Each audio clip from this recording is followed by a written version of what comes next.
What is even a company going for? What are these structures going forward? Block slashes staff by 40%, adding to growing tech cuts.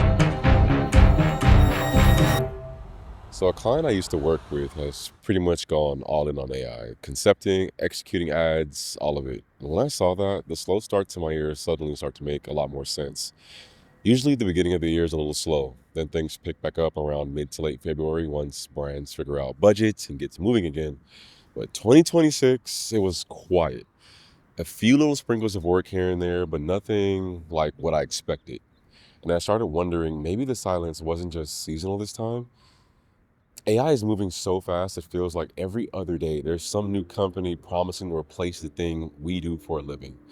And that leaves a lot of people asking the same scary question. Do I need to pivot? Do I need a whole new career? What happens if the thing that I'm good at stops being enough?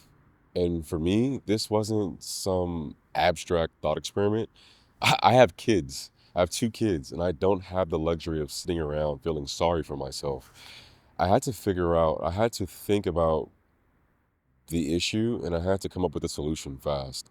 The first thing I had to accept was AI by itself is not replacing you, but somebody in your field who learns how to use it well, yeah, they might.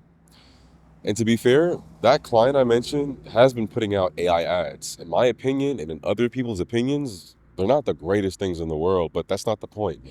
The point is, AI is already useful enough to handle certain parts of the process. And honestly, I've used it that way too. It's helped me with the kind of tasks that can eat up a bunch of time for no reason. Stuff like organizing assets, naming deliverables, tightening up little parts of the workflow. I've been I've even used AI to help me bridge gaps in areas I'm not naturally strong in. So I couldn't sit there and act like AI was evil just because it made me uncomfortable. Yet I had a problem with it. Because even while I was using it, part of me was still wondering if I was watching the beginning of my own replacement. And that was the real battle.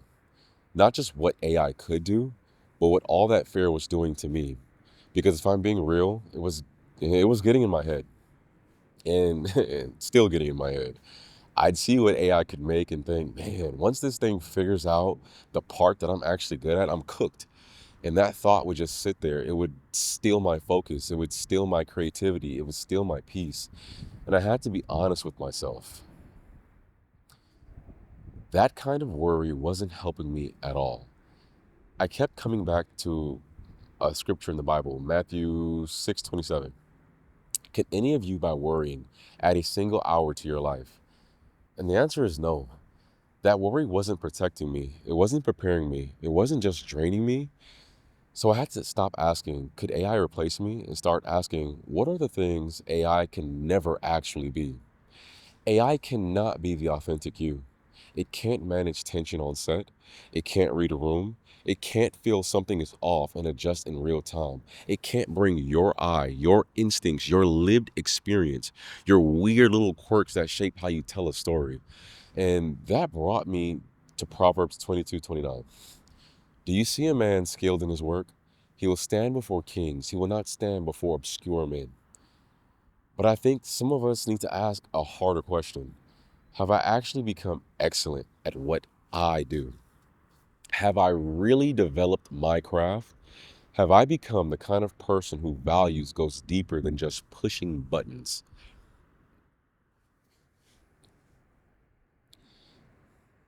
Now, let me keep it real. I've been excellent at my work before and still got hit with layoffs.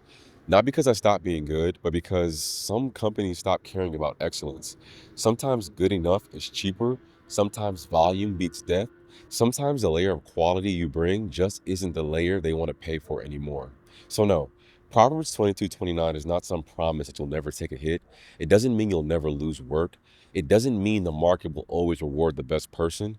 What it does mean is that your responsibility is still the same. Keep getting sharper, keep getting better, keep being faithful in your work, even while the tools around you keep changing. Because now it isn't just about being good at your craft. Because because now it isn't just about being good at the craft.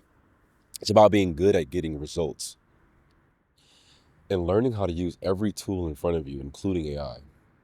And on top of all of that, this is where a lot of people are missing it. More than ever, you need to lean into what makes you you, your perspective, your background, your humor, your taste, the way you talk to people, the way you solve problems. AI can make content, it still can't be a person. I've worked a ton of different jobs in my life.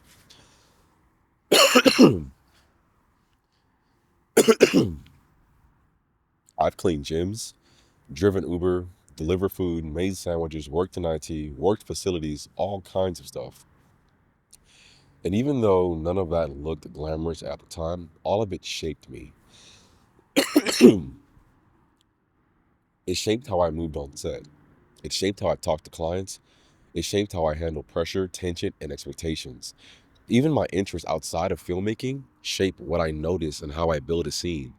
So all of your experiences, the wins, the failures, the weird detours, the random jobs, the things you thought didn't matter, they all become part of what makes you hard to copy.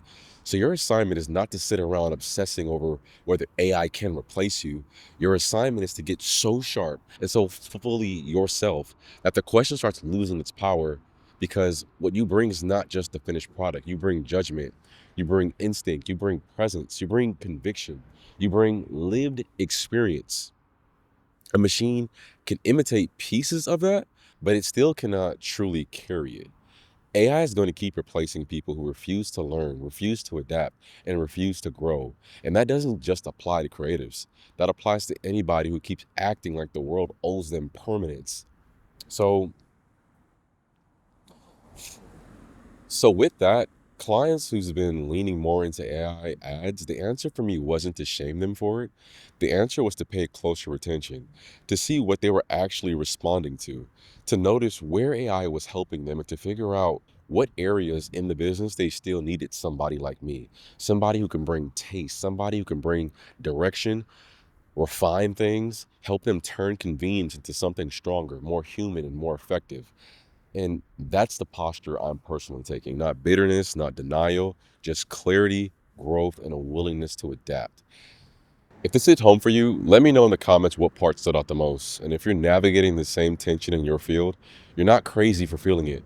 But don't let fear make you passive. Get sharper, get wiser, stay faithful, and keep moving. God bless.